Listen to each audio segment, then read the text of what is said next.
For those looking for a liberatory martial arts learning approach and curriculum, we've created Liberation Martial Arts. It doesn't just teach you martial arts, it's also a radical and alternative approach to learning.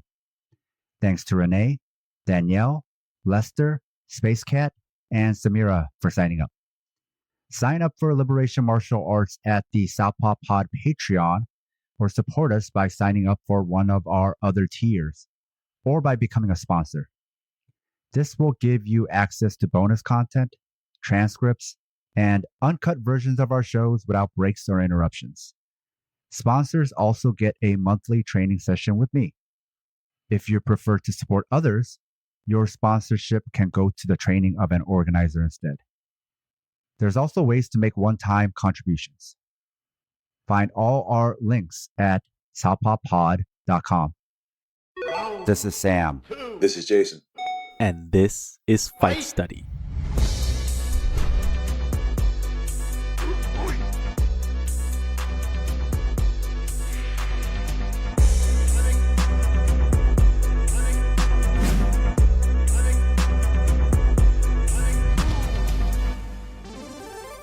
Coach Jason and I are back with Fight Study to discuss UFC 317. We don't do as many fight studies because the UFC puts together so many cards. Most of them aren't good or interesting, but we decided to come back for this one because it has some seasoned vets we've talked a lot about and enjoy watching and kind of have seen evolve over the years, like Charles Oliveira, Alexandre Pantoja, along with a newer main carder in Joshua Van and a new star in Ilia Topuria. Now with Oliveira, you have a vet who surprised us all by making a late career title run and doing his best work late. The question is, how long will that last? He already lost 2 of his last 4, and his most recent win was against Michael Chandler, someone he's beaten before and whose most recent win was against Tony Ferguson. In Topuria, you have an undefeated champion who KO'd 2 all-time featherweight greats in Max Holloway and Alexander Volkanovski, who's now moving up in weight to be a 2-division champion. Jason, Topuria is someone who's impressed you as soon as he got to the UFC. You saw something. So what were your thoughts going into this fight, and how did that play out in the actual fight? Well, to be 100% honest, this fight made me a little bit nervous, even though I was sure that Ilia Topuria is pound for pound the best fighter in the world. And anyone who doesn't believe that is either a Max Holloway fan, a Volkanovski fan, and now, unfortunately, would have been a Charles Oliveira fan. But the kid's got the goods. And my biggest concern was fighting someone as big and seasoned as Charles Oliveira and the pressure that he likes to bring. But that pressure turned out to be a bit of an Achilles heel as he kept walking into stuff. And it showed that the size didn't matter in this one. It really didn't. So I saw a fighter who had the makings of a superstar really prove that he's worth every bit of that label.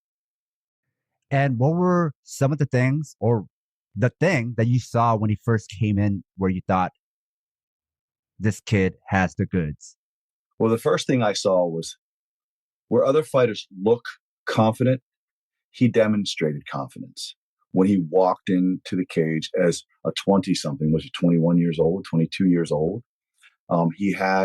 He comported himself so well and had a sense of composure that there was this quiet confidence that when other fighters are trying to look confident, he just exuded confidence. And so you sort of wondered what this guy knew. And then whenever you heard that he was a jiu-jitsu black belt and you saw how well he punched, and you heard that he was also a very, very strong wrestler, but you saw how well he moved and kicked, and his vision and timing and the striking disciplines, just what he brought to the table.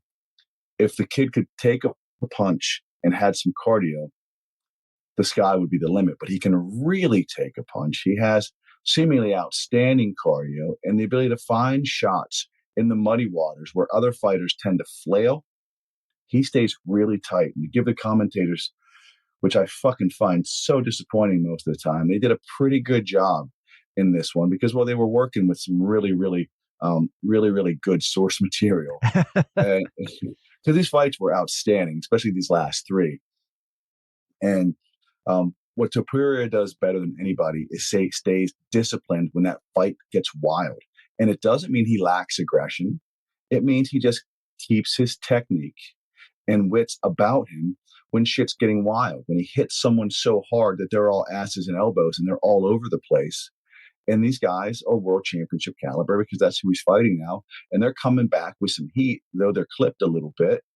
And some of their stuff gets a little wild. And he's still got that vision. And he's still dialed in. And he's throwing long jab, short jab, or throwaway jab, and that 2, 3. And then even if that 2 and 3 seems to push you into the nether region, he just sends that extra punch with which everyone are praying to you pray to whichever god you choose that it misses because you know something fucking bad is coming if it lands. And then he follows up with two very, very accurate hammer fists. And he just seems to find big shots. When other fighters seem to, fall in to big shots, or the laws of big numbers or the laws of averages show themselves. That if you're wild and aggressive with small gloves and the other guy's punching back, that some shit tends to stick, no matter how bad the spaghetti or how slippery the wall. Some of that shit lands every once in a while. And that's been the majority of the UFC's long-term business development plan. And you're starting to see skilled fighters really, really show themselves in an entertaining way, especially when you put other skilled fighters in front of them. It's truly an example where the cream does rise to the top and you get an outstanding product. And it even elevates what is the most hackneyed and undisciplined commentary team of all fucking time. And I apologize to John Anik, who's very good, but Joe Rogan, for a very seasoned podcaster, is a mess behind the mic. And DC is so unprepared and unstudied that he's lucky he's a very, very affable and congenial personality type that a lot of people like. But they're just all over the place. But they were really dialed in because they were seeing some great shit unfold. And I wish that they were able to discuss it a little bit better. And they stole my word of the day. I was going to say discipline. Discipline ruled the day in these three fights. And when we go into greater detail, I'll explain to you the nuances of discipline, even when it looks a little bit sloppy or a little bit labored. Something I wondered about was how Oliveira's clinch would play out against a smaller fighter. But something Topuria said before the fight, which was a great read, was that Oliveira's willingness to get close to grab you is what will bring him within Topuria's punching range. He said he doesn't have to try to close the distance. He said he doesn't have to try to find Oliveira like he does against other taller fighters. Oliveira will do that for him, and that's when he'll find his shots. So long as he doesn't get excited, he doesn't lose his cool, he remains composed, he sees the shots, he takes the shots. And it seemed like that worked. Well, he's 100% correct, right? In that the taller, longer fighter was the one continuously crashing distance. And the shorter fighter was the one establishing a jab and fighting a little bit long. And then whenever that distance was crashed, he was able to really turn on some short punches and really just bash Oliveira's fucking head in. And every time Oliveira would reach for him, when he would crash that distance, Topuria didn't want to be there, and he would push or exit. Or when he wasn't able to, he was strong enough to counter the wrestling. I always talk about Oliveira's body lock, which I said I feel like he's probably very strong, though I have nothing to base that on because I've never wrestled him. But his body lock is so effective, but it's a little bit sloppy. And I'd like to get Gold Rose and our other wrestling types on the show to discuss it. And when he got a little sloppy, someone who I think is a better technical wrestler in Topuria was able to sort of counter and then beat him to position and land on top. And then you just saw how good, everyone knows how good Charles is off his back. We got to see really how how impressive Ilia Topuria is at passing one of the best guards in all of MMA. So you already brought this up, but I was curious about the clinch. Early on in the fight, Oliveira got the clinch, and then he tried to throw, and he ended up on bottom. So what was he trying there? What was the throw he would have liked to have completed? And you said sloppy. So what happened there, and why couldn't he complete that throw? So there's body locks you can hit from an over-under position or a true pummel position, which is more 50-50, one overhook, one underhook. You can hit it from double unders. You can even hit versions of it from double overs, but that tends to be more of like a soup where you fall back and throw. But I learned a little Polish hop step where you did this little slide step and you would jump around and you get your hip perpendicular, your two hips perpendicular to your opponent's one hip. And I always hit mine to the overhook side. And I don't remember exactly how Charles tried to jump it, but he was really, really high up on the body against a much shorter opponent. And that's too high. So he needed to not rush it. He needed to be a little more patient, get a little lower. And also, you can get him stepping one way. And when he steps one way, you can jump it to the other side, or you can show it and then jump it. You don't have to force it. And I think Oliveira, because he is so goddamn physical, has gotten used to forcing some things. And even against guys who are supposedly better wrestlers, at least by pedigree, collegiately, he's been able to out wrestle. So something I noticed was like, okay, you got the double unders, you got the position you wanted. But then in his first attempt to pick up and throw, Topuria got one of his arms in. So he ideally would have liked to have done it with double unders, and he lost the double unders. But he went for it anyway.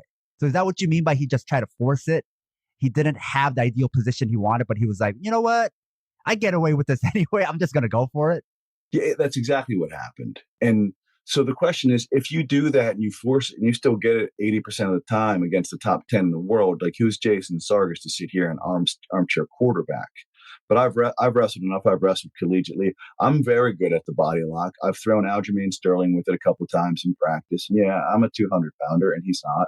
But still, like he even talked about it. Said it was a pretty good body lock. So I can speak on this a little bit and everyone could hate me for it. But I'm going to say when you get in those positions, the more disciplined you are with them, even if you have a 70 or 80% takedown completion rate with that position, it doesn't mean you're going to get it against world-class competition.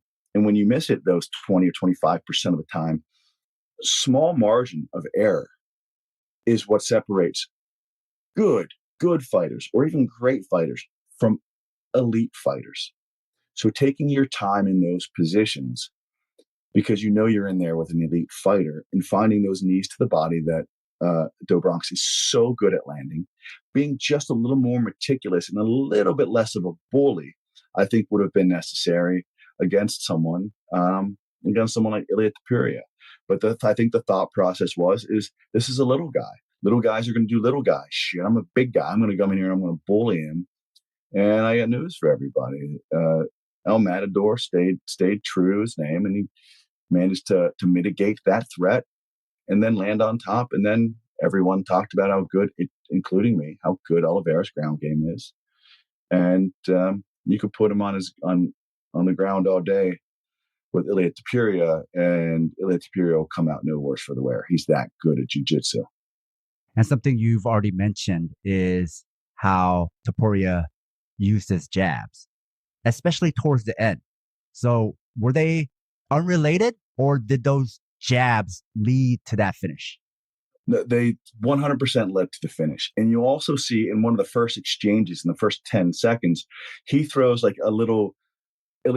throws a little throwaway hook to just sort of get that close guard, that tight binocular style guard down, or at least to able to punch around it.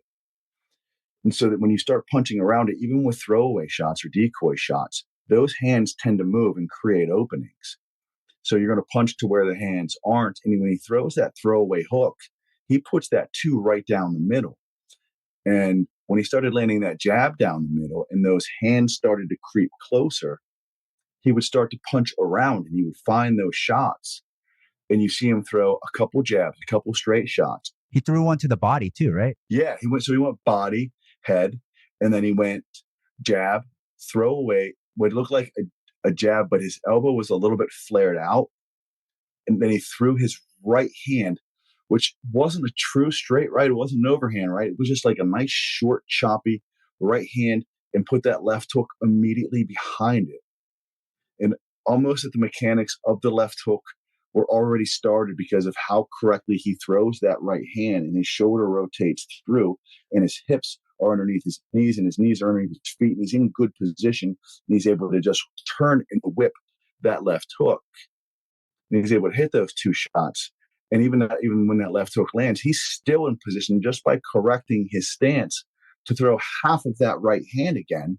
And he's continuing to put himself in proper punching position, proper power punching position, without punching himself out of position, with the appropriate setups.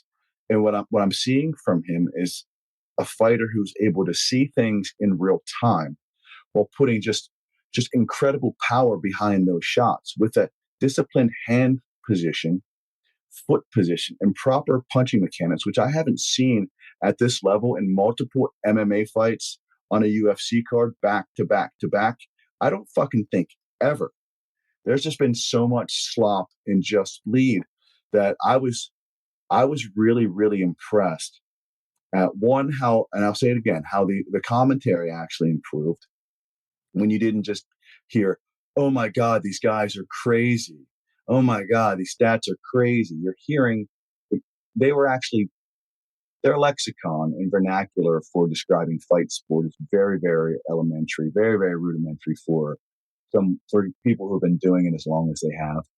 But the word of the day was discipline. And you're seeing someone as physically skilled athletically with a technical acumen of just a superior boxer, puncher, who also has a Brazilian Jiu-Jitsu black belt and is really fucking good at wrestling. That's a problem. That is a significant problem, the tune of which no one has been able to solve or dance to for more than a round or two. So if I'm following you correctly, he set up some responses. He was drawing stuff out with the jabs. He's even showing variety with that singular punch. He already threw a hook before just to get a response. He saw that, hey, I could get a response with this hook. So he throws a non-committed left hook to draw out an attack from Do Bronx, which he was already then planning to counter. And then he creates such good rotation, it loads up also the left hook because none of that energy bled away. And that's why he was in sync with Do Bronx falling and was still able to crack him before he fell down. Yeah, and then land two perfectly placed hammer fists because he's maintaining proper position. That is balance, vision, mechanics, and proper drilling. So he drew out the attack to counter it. Oh, that's exactly what he did.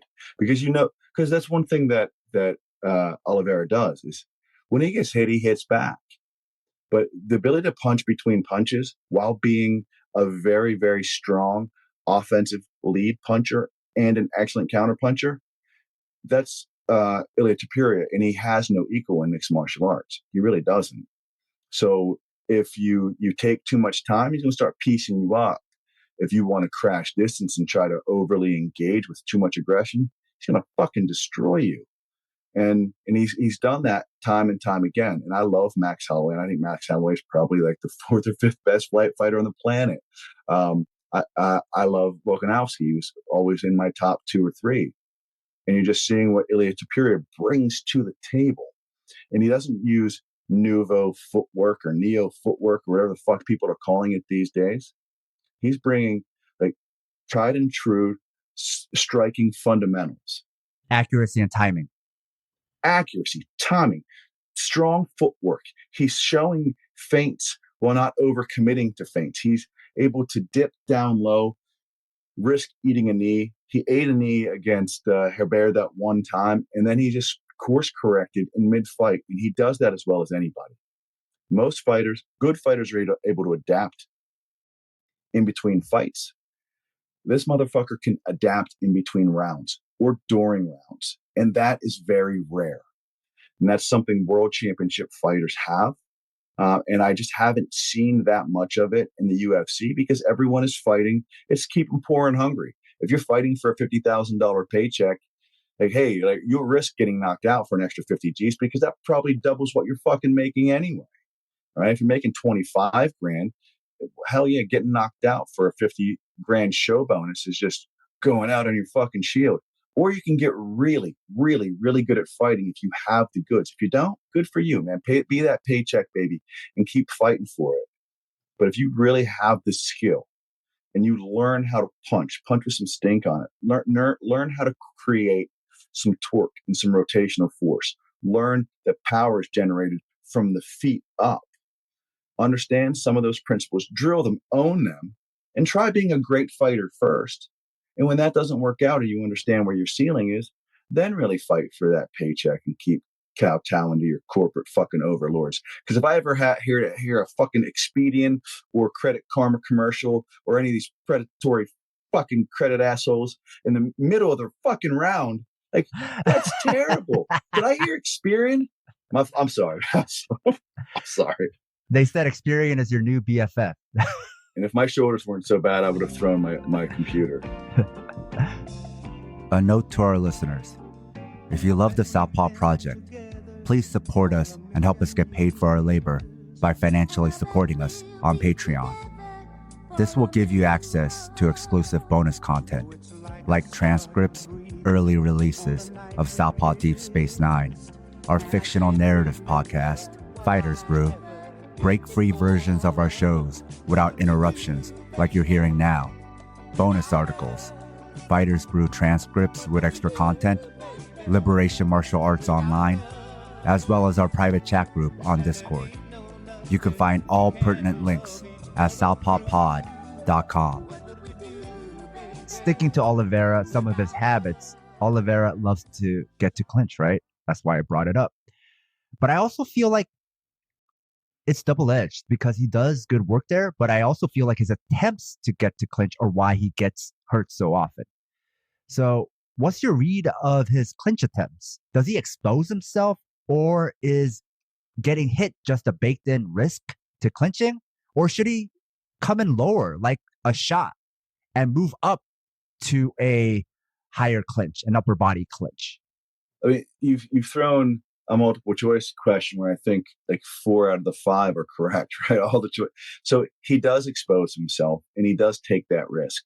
And when he does, when you clinch, just in general, there is a tendency to fight more square, right? I mean, it's hard to reach with both arms if you're not reaching with both arms, right?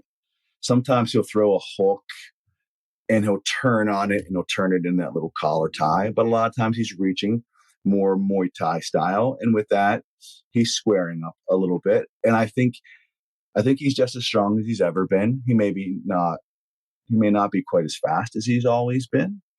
And against a smaller fighter that's coming up in weight that is just sort of built on speed and explosiveness, I worried that Tapiria's ability to find shots within like the dirty fighting, the dirty boxing would be too much, and his ability to fight uphill would be problematic for Oliveira.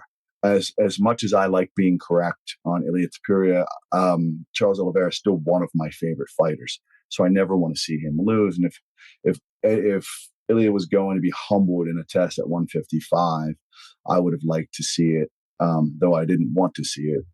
I think it would have been acceptable for me, or more palatable, to see him fall to Dobrox. But if I was putting money down, I can't call a guy the best in the world and expect, not to back my play with a little bit of cash on the money line. And he really put up in, what was it, 2.5 minutes, maybe a little bit less, maybe 3. And he showed the world just how good he is. Now let's talk about Alexandre Pantoja versus Kai Kara-France. Pantoja is my favorite fighter to watch right now because in a sport full of Rockies, He's the rockiest of them all. He really is. He really is. But Kai France came into this fight with a plan to out Rocky, and that didn't really pan out. So, Jason, what happened in this fight? I mean, I started to see Pantoja sort of make up a fighting style where he threw a running calf kick into a lunging trip with the same leg and just out wrestle a very game opponent, outstrike a very game opponent. And when we talk about one thing Rocky did well, like real Rocky in all the movies, when he was exhausted and he was really beat, he would just slow down his punches, but he would still find the big shot and it was accurate. He wasn't throwing wild or spammy shots.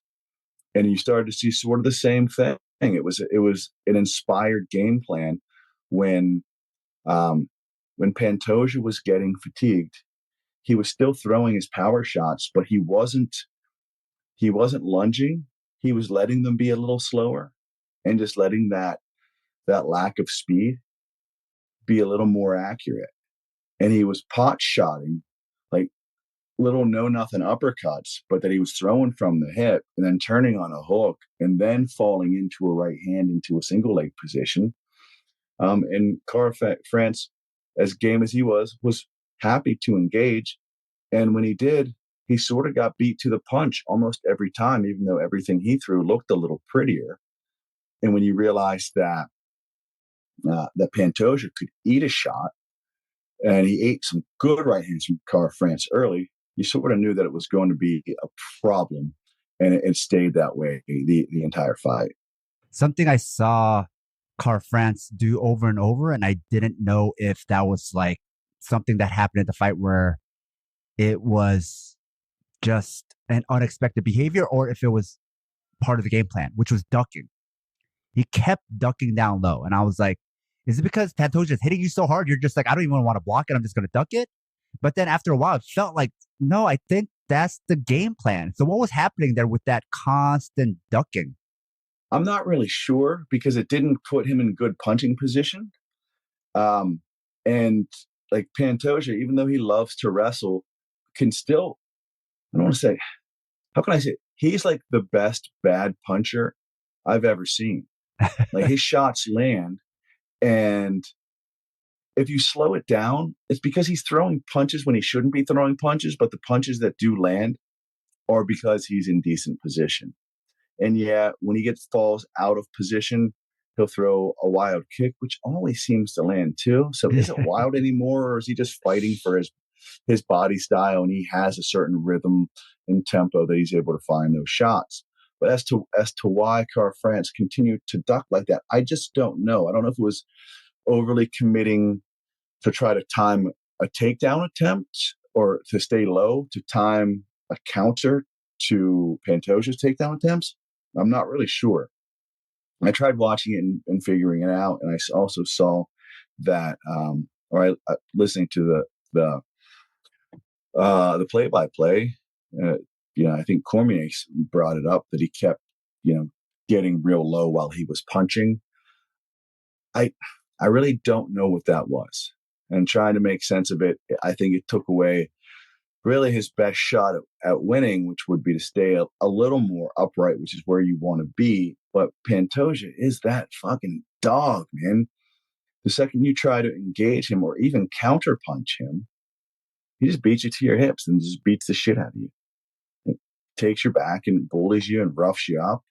And then when you do get back to your feet, he's game to punch the shit out of you. And then when you try to fade off and exit correctly, he hits you with a kick to the body. It leaves a footprint on it.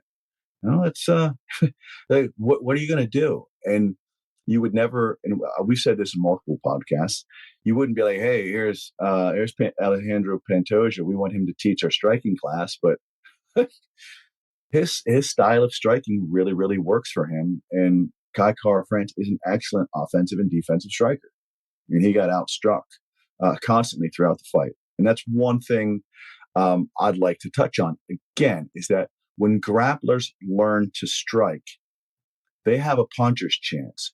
When elite strikers learn to grapple a little bit, or even like a pretty good amount, they're high level purple or brown belts, they still don't really have that much of that submission chance. And you got a puncher's chance. You don't have that really grappler's chance of landing a calf slicer. You're not going to fucking hit it. But you can teach a striker how to punch, I think, a little bit better than you can teach some of these strikers how to grapple in 2 and 3 years' time. Because Pantoja has such a will to win, such a dog in him, as you say, it casts a shadow over his actual technical and physical skills. But in how Oliveira fought and how Pantoja fought, it feels like they had similar strategies, obviously different opponents. But even with that said, Pantoja was a bit more complete about it, in my opinion. Pantoja pressures and tries to get into some sort of entanglement, but I feel like he's much more agnostic about it. It doesn't have to be these ideal positions, situations, right? Because he's, like you said, willing to strike from the least ideal positions. He's not married to like, oh, I have to be in this perfect position. He just is like, let me just get the ball rolling. Let me just get a starting point, right? Even if these strikes aren't from the ideal position, let me just get the ball rolling so I could get the pressure rolling, right? And it's like, I could work from any position to get to eventually the takedown in the back, right? Maybe I grab your legs. Maybe I get a body lock. Maybe I grab here. So I think that kind of threat was different and, in my opinion, more complete, right? He's not a perfectionist when it comes to striking or takedown. I think that's to your point about why you might not want him to be a striking teacher. Yet he's extremely effective, right? It's not about being perfect, but yet it is still effective, right? You don't land teeps and intercepting knees on accident, right? You don't land that by losing the striking battle. And also, when Carl France was ducking, what did he do? Because all your weight is down, he saw that you're not going to be able to check his low kick or his body kick. So he made that read in the fight. That wasn't part of the game plan. He didn't know the guy was going to come in ducking, but then in the fight, I don't even know if it's like Topuria where he makes a read. It might be just like intuition or instinct, right? He might not even remember what he did in the fight, but he does the right thing, right? So there is some kind of secret sauce there. Jason, do you have any idea what that sauce is? I do not, but he seems to be able to find shots as a non-striker or someone who wasn't a polished striker early on in his career. And they're all well-rounded these days, but you can see that it's not the most natural of technique. And sometimes you can say he's very creative when people are trying to avoid his grappling range or even his punching range and finding kicks. And he found kicks on the right side and kicks on the left side. And, when you watch him initiate the technique, it seems perfunctory at best, right? A little hurried, a little bit wild, all over the place. And then it lands. Almost like, to your point, he's able to interpolate where his opponent will be. Because it seems like all his sparring partners are probably trying to fucking keep so much distance. And then he knows eventually you've got to fade, or else it looks like you're sprinting, or you're going to end up in the wall or to the cage or wherever you're sparring. And if you try to take an angle, well, I'm going to run after you. And instead of trying to sprint and grapple you against the cage, if you're close enough to me, I'm going to throw a kick. And he seems to find that. And he always gets a little bit of stink on it too. He's got some good kicks. And it when you have the wrestling and the grappling ability of an Alejandro Pantoja, people have to account for that. And you realize how easy it is to start scoring with some of your striking sequences or some of your striking techniques. And those are fun to throw. Like anyone who's ever fought, anyone who's ever competed or sparred, like grappling is really hard and really tiring. It's great to be good at it, but sometimes it's fun just to punch the shit out of somebody, or to kick a motherfucker in the stomach.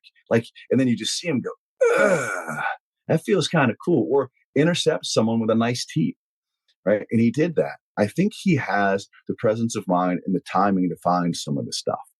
I think he also has like good leg reach. I think so too.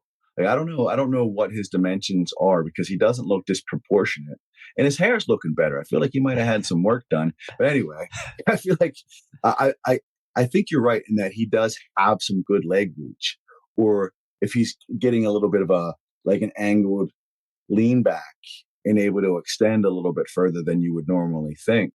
I also think he doesn't care if he breaks his foot or leg. No, he doesn't. He doesn't care if he gets accidentally headbutt. The fact that he doesn't walk out with like 6 or 7 scars just from random elbows from someone just trying to defend themselves from what is just a hurricane of offense from Pantoja is unreal. Like, you ever spar with someone who's a little flinchy and they accidentally elbow you in the face like 6 times? Yeah.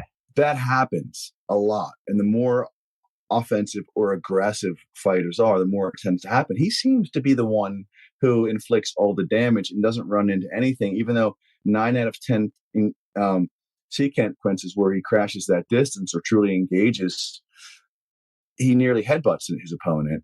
And I think sometimes he takes a headbutt to the side of the face and just like grapples through it and lands on your hip and is in a single leg position. Next thing you know, you're getting strangled. He's like the Marvel character Wolverine. Right? Just keeps going through everything. Kind of fights wild, but like super durable. He has amazing durability, and he got crushed with a couple right hands.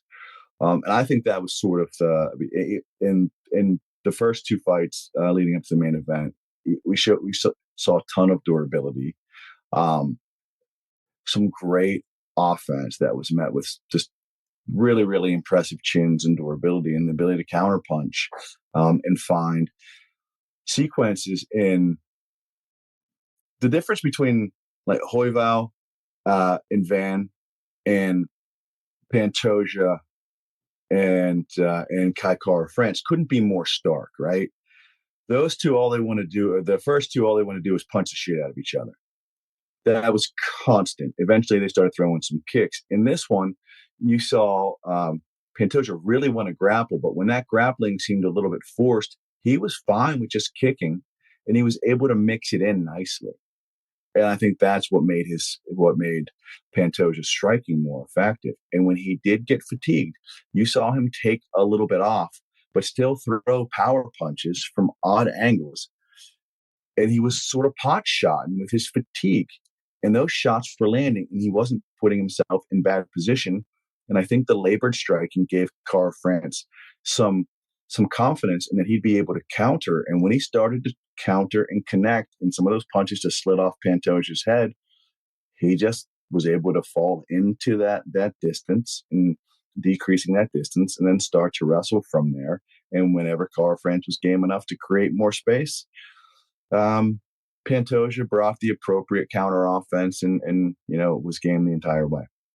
Now that Davison Figueiredo is gone from flyweight along with Demetrius Johnson and Henry Cejudo, is Pantoja now the physically strongest fighter in the division? Because it just seems different when he grabs you. There doesn't seem to be anyone that can defend his takedowns, right? Like, he gets a hold of your hip, and it doesn't matter what you do, that he's going to get you on the ground. And when you do the right thing to create some height and create some space and get some distance and separation from his hips to yours, he does a little bit of funky, like where he's kicking you in the back of the knees. He's doing some good mat returns. He's finding that figure 4 body lock or that body triangle immediately. And he's exceptional with it. And you're starting to see some of these guys really, really learn how to wrestle, not necessarily wrestling in space, but how to wrestle when there's a cage behind you. And you brought up strength. So technique is incredibly important when you're wrestling in open space, right? When there's a cage behind you, that fuck you kind of strength where you can just lift and elevate your opponent, even though he's got a nice wide base, slippery legs, good hips, good dexterity in his knees. Doesn't matter. You lock behind both hips or you lock behind both knees and you just lift. And you have that deadlift kind of fuck you strength. There's not a whole lot these guys can do because they can't get separation on the cage. And Pantoja is able to keep his head in good enough position where if you even try to throw some nice little elbows a la Felder or some of these good Muay Thai practitioners or call it Muay Thai for MMA practitioners that get long, have a good whizzer, push that head and start chopping you or chipping you with some elbows. You can maybe land one of those on Pantoja, and that break in or that lapse in wrestling consideration for a minute or even for a second gets you elevated or dragged down to your ass. And then you immediately got to try to improve position, and he's all over you. He reminds me a bit of like Aljamain Sterling, where once he gets the rear body lock, it's almost a wrap. Yeah. I mean, what do you do? It's the most difficult position for both of those guys. It's probably the most dominant I've seen once they backpack a human being. And I think Pantoja shows a little bit more of a tendency to let you try to work a little bit where Aljo will just lock you down. And he embraces the hate. That's one thing I'll say about Aljo. One thing I really like about him, he just embraces the hate and eats it for breakfast. He doesn't give a shit. Pantoja is almost like has this want to be a little more, show a little more gamesmanship and let you try to scramble. And he's just going to like regain position and do it again and again and again. It showing you it just doesn't fucking matter. Yeah, he loosens his grip sometimes to let you move, and then he does the sequence all over again, right? If you love the Southpaw Project, become one of our financial supporters. It'll help us supplement the cost of running this project, the incredible time and energy we put into it 7 days a week, and you'll be giving us some breathing room, not only to juggle Southpaw with our day jobs, but also to expand Southpaw into other areas. We can't exist without your contributions. Show your Southpaw solidarity by supporting us at southpawpod.com. Well, he understands his own hip position, and he understands risk control and how to lock down other scrambles. And it's really, really good top position folk style wrestling combined with jujitsu awareness. And he's able to marry the two. And he's locking, but then the second you allow like locked hands, which you're not allowed to do in folk style, but which gives folk style wrestlers greater mat control once they're allowed to lock hands. You're like, holy shit, man, this jiu-jitsu thing's not so goddamn hard. Like I'm not losing a point every time I lock my hands. And the things you get called for potentially dangerous are actually the goal here. So you start to create a little more torque, a little more of a choking hazard. And the sport is geared, in my opinion, not so humble opinion, towards those who can combine the wrestling game with the jiu-jitsu game. And you understand how many punching and striking opportunities and ground and pound opportunities present themselves when you become well-versed in both. And really how many really, really good jiu-jitsu opportunities are born of excellent, and I don't mean to say this like pro-America, but American style, folk style wrestling. Now let's talk about Joshua Van versus Brandon Royval, which was for the next shot against Pantoja. Royval isn't the young prospect he once was anymore, and Van is only 23. We talked about discipline. So let's talk about this fight. What did you think of this fight and both of their performances? It was a lot of fun, but was it skillful? That was incredibly skillful. It was probably one of the more skillful slugfests. Skillful slugfest. I like that. Well, I mean, if they wanted to have a better game plan and mix some things up, I think Royval could have had a better shot. But Royval hates losing so much that when he was losing the striking sequences, he was hell bent on winning them rather than winning the fight. And I think that was a little problematic. But when he did catch Van staying on center line and a little bit less disciplined with his angle or his foot position, he was able to piece him up at times. But then this want to come back big in the striking game just put, in my opinion, the better striker. I mean, no, I think it's anyone who has an idea of striking and understands the game would understand the better technical striker out of the two, at least in the punching game, is Van. And Van was able to find those big shots, punching uphill. Again, it was the bigger, longer fighter, not punching at distance, not establishing a jab at first. Royval started to do that in the second round. And when he did establish the jab, he was a much more disciplined fighter and so much more effective. But when he got hit hard, because Van would time some of those jabs after he would eat a few, Royval would throw away the things that were working for him and just get hit hard and think that makes for must-see TV. I mean, it does, and I enjoyed it, but I think a little bit more discipline on his end and a little bit more technical acumen and following his corner's game plan where he said, "Hey, give me that feet feint, give him something to look at, disappear a little bit, create some space, and then find your shots rather than just constant pressure and random aggression." And when he was doing that, he had success. And I thought at times he would have success in big enough chunks that Royval would run away with it. But every time he did, he sort of got complacent with the success he was having and didn't think he had Joshua Van in front of him anymore. And Joshua Van was like, fuck this, man. I can punch too, and would level him. And one fighter stayed a little bit truer and a little bit more disciplined. And the other one, I think at times was attempting to be a little bit more that dog and a little bit more entertaining. And he ended up coming out on the wrong side of things because of it. Now, I mentioned Van is only 23. Is Van taking too much damage too early? 100%. That's the first thing I said. I said, this kid's 23 and he can take a shot, and he will. And that's my concern for him. He actually has good defensive instincts, excellent vision, excellent timing, great counter punches, good hands, good hand position. I really like him as a fighter. But I had a coach, Ken Hahn, once tell me, "Hey, man, Sargis, you can take a pretty good punch, but just because you can doesn't mean you fucking have to. So put your hands up." I fought with my hands down because I like that. My hands up in my chest felt really high to me because I wrestled for so long. I just felt sort of naked there.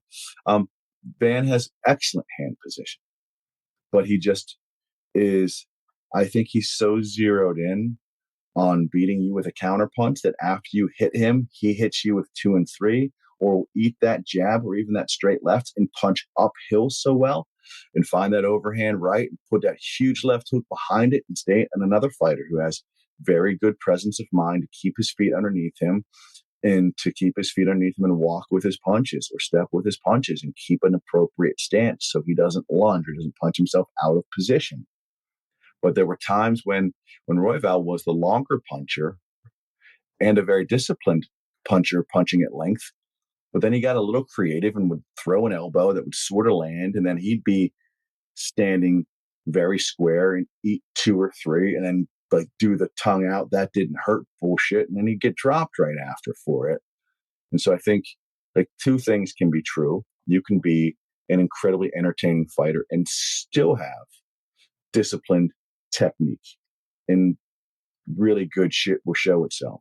And also you can have a chin and really be entertaining, because both these fighters displayed very, very good grit, incredible grit, and really, really, really strong durability. Both have great chins. But when you have a fighter who's 23 years old eating, I don't know, what did he, 80 significant strikes at one point, or 80 strikes in a round? That's a lot. And I don't think you want to win a fight and still be the guy where records are broken in terms of punches landed or strikes landed upon. Not at 23 years old. So champions, especially at lighter divisions, have to be well-rounded. Joshua Van has only been training 5 years, and I think he said in some recent interviews he's only been wrestling the last 2. Right. And now, when he says he's been fighting or training 5 years, I don't know if he meant MMA. Maybe he was a boxer before. I would totally believe he was a boxer before. But yeah, wrestling is newer for him. So he's going to be limited. And right now, the way he fights, because of that, he's mostly a boxer. He doesn't even kick that much. And that makes a lot of sense if he even got to kicking just a few years ago. And he hits hard, but he actually doesn't finish a lot of his fights. He doesn't have that Taporia power. So he's limited, yet he wins a lot. So he must be doing something right, even though he's limited. So what's he doing well? He's able to punch in combination.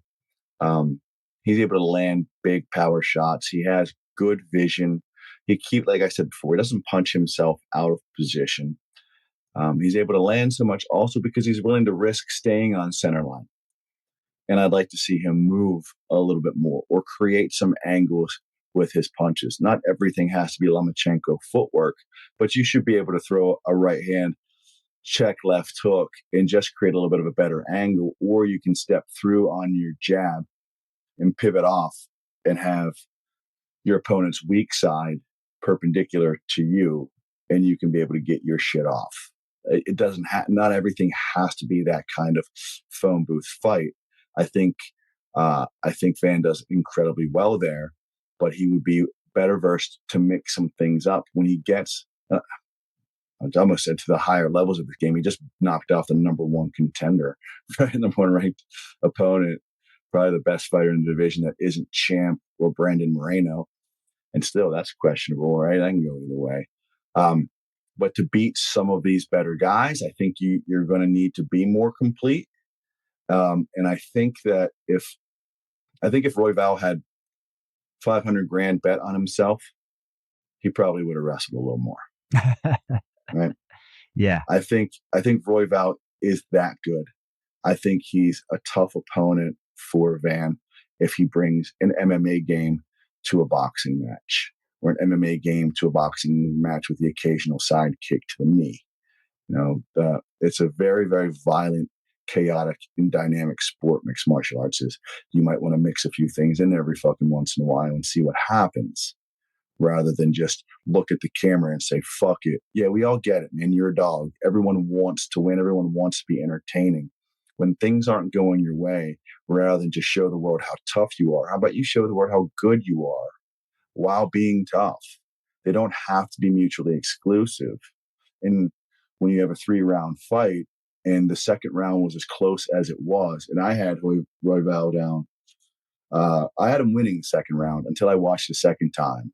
And then I realized in the last 40 seconds, the last 20 of the last 40 seconds, or the first 20 of the last 40 seconds, excuse me, Van landed some really, really good shots that I think turned that round for him. So if you're fighting in what you think could be a 1-round apiece fight, with the second round being that close, why are you fighting like defense doesn't matter and that the guy in front of you can't punch either? A little bit of game planning could have gone a long way. And as good as these guys are technically, and they both are very, very good strikers technically, you might be able to find that game-changing shot if you're just a little more patient. And when you do find those shots and it wobbles somebody, then you can find that really entertaining shit, because elbowing a really hurt person in the face, unfortunately for society, is really entertaining to us. I kind of feel like the recipe for possibly Van's future demise might be why he's doing so well now. So here's what I mean. If Van was the number 2 ranked fighter, would Royval fought him like this? I don't think so. I think part of the reason why he fought him like this is because he's number 12. Yeah, right? He wasn't in the top 10 yet. But now everybody going to fight him in the future are not going to fight him like that anymore, because they're not going to underestimate him. They're not going to think of him as a can, right? And he looks undersized, right? But now they're going to be like, I don't care if he's undersized. I'm going to treat him like he's the biggest guy in the division. They're going to fight him differently. So I think there's a little bit of that where people were fighting him like they didn't know he was good yet. And so now that they know he's good, they're going to fight him differently. Secondly, when they fight him, they could touch him. Everybody can touch him. He's been dropped a bunch of times already. He's also been finished and KO'd, right? Yeah. So you're fighting him, even though you know you could probably take him down. You're like, but I'm touching this guy, right? And then you're taking his shots. Like I said, he doesn't have that Topuria power. So you're like, yeah, he hits stiff, but man, I've taken 80 of his punches. He doesn't hit that hard. I'm not that scared of him, right?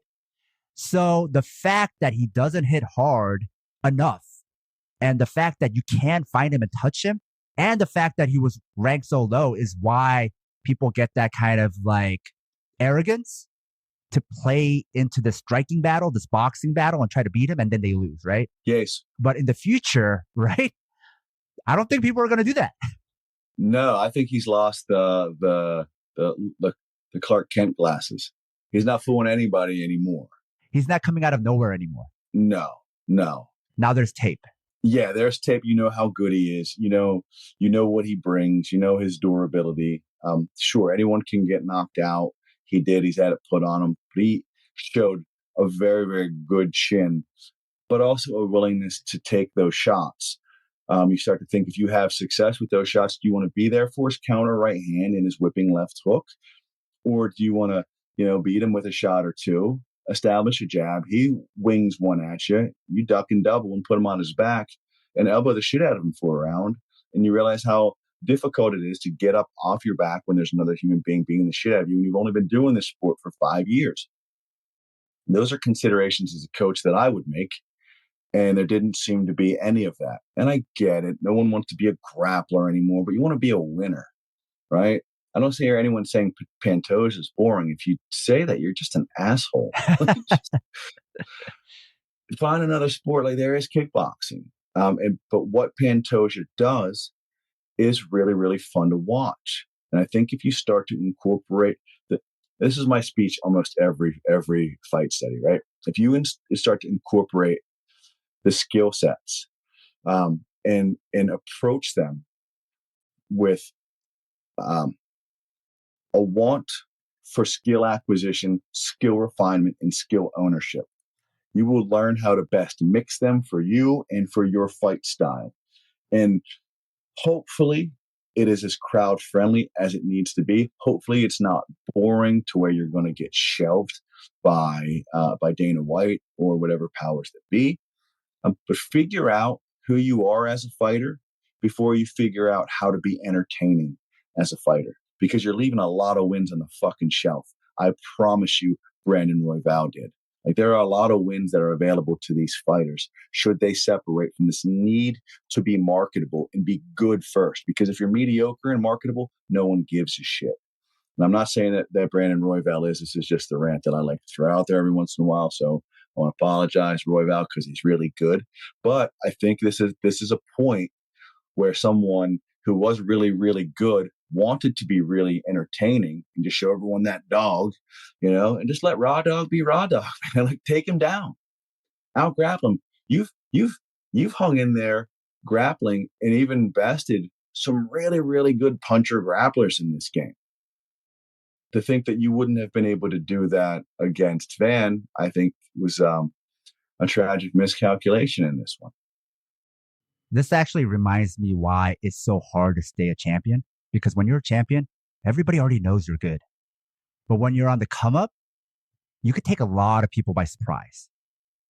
That's why the fighters, the champs who have been successful in those title fights on their runs, that's what makes them so great. And so, talking about Topuria, he's getting there. Talking about Van, we don't know if he has that yet, right? He has a little bit of that mystique that, I don't know much about this guy, but now people are going to know him and they're going to study him. Pantoja, what's impressed me so much is he's been in that title contender slot for years. Everybody knows what this guy is about, and he still was able to get the title, defend the title multiple times. That's also what was so impressive about Oliveira. Everybody also knew he had the goods, and then he still was able to keep winning, get the title. So it's much harder to win when everybody knows how good you are. Oh, without a doubt. Heavy is the head, right? Heavy is the head that wears the crown. But what you see and what we saw in Ilia Topuria and Pantoja are two champions that didn't seem unnerved for a second. It didn't seem that the pressure got to them at all. It almost seemed as if the pressure calmed them down a bit, as if they were built for that moment. And some people just are. And I say some people are calm under pressure, and other people are just a lot of pressure underneath a bunch of calm. And all they want to do is fight you. And that sort of thing, that coupled with the ability to compose yourself under duress and really be surgical in your application of your skills when another person is trying to hurt you in front of, I don't know how many pay-per-view viewers, pirators, next day YouTubers, and whatever. There's a lot of fucking eyes on you, man.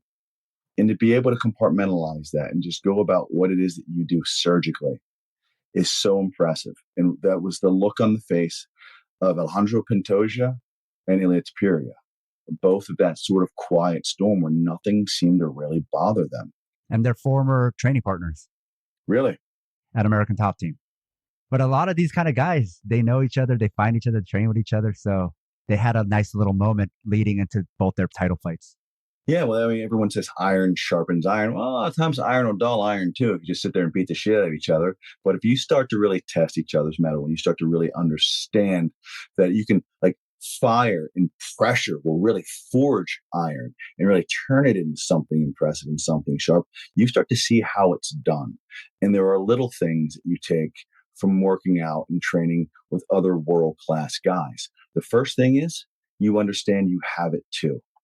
And that's what I wanted to tell some of my guys. It's I told Felder when I had him, he's like, when Cowboy lost to Dos Anjos, he's like, I think he's done, man. And Paul was just sullen, almost like, if he can't make it in this biz, what am I going to do? I'm like, dude, you're fucking better than him.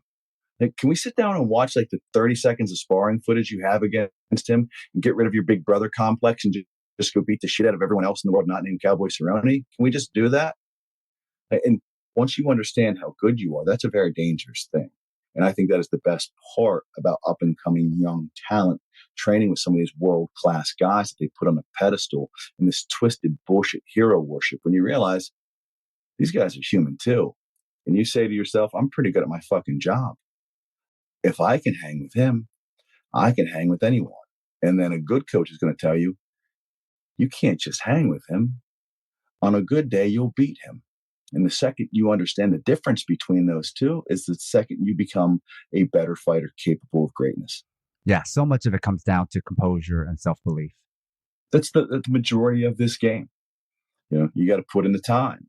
But if you put in the time, you get the proper repetition, the proper exposure to technique, good coaching, a strong understanding of fight concepts, fight dynamics, and you approach this thing as a true student of the sport, then you start to understand how good you are. And just like you said, that self-belief, that's all of it, man. If you have the goods and you have the self-belief, people will start talking upsets at first, and then they'll start to realize just how good you really are. And then they'll pretend they knew it all along. But I fucking did. I called this years ago. I'm just saying. I did. I called Tapiri like 4 years ago. We got it on tape. Good. All right. That's all the fights we're going to cover for this fight study. As always, thank you for your insight, Jason. Absolutely. And thank you to the Southpaw fans. And thank you all for listening. Thank you, Sam. If you like this episode and like what we do, support us on Patreon. We also have the Liberation Martial Arts program if you want to train with us from wherever you are. What you're learning is how to teach yourself. It's also an approach you can take with you into the world. Sponsors get a monthly training session with me, either in person or online. You can also sponsor the training of an organizer instead, or support our training organizer program or me directly. Find all our links, including Southpaw merch, at southpawpod.com.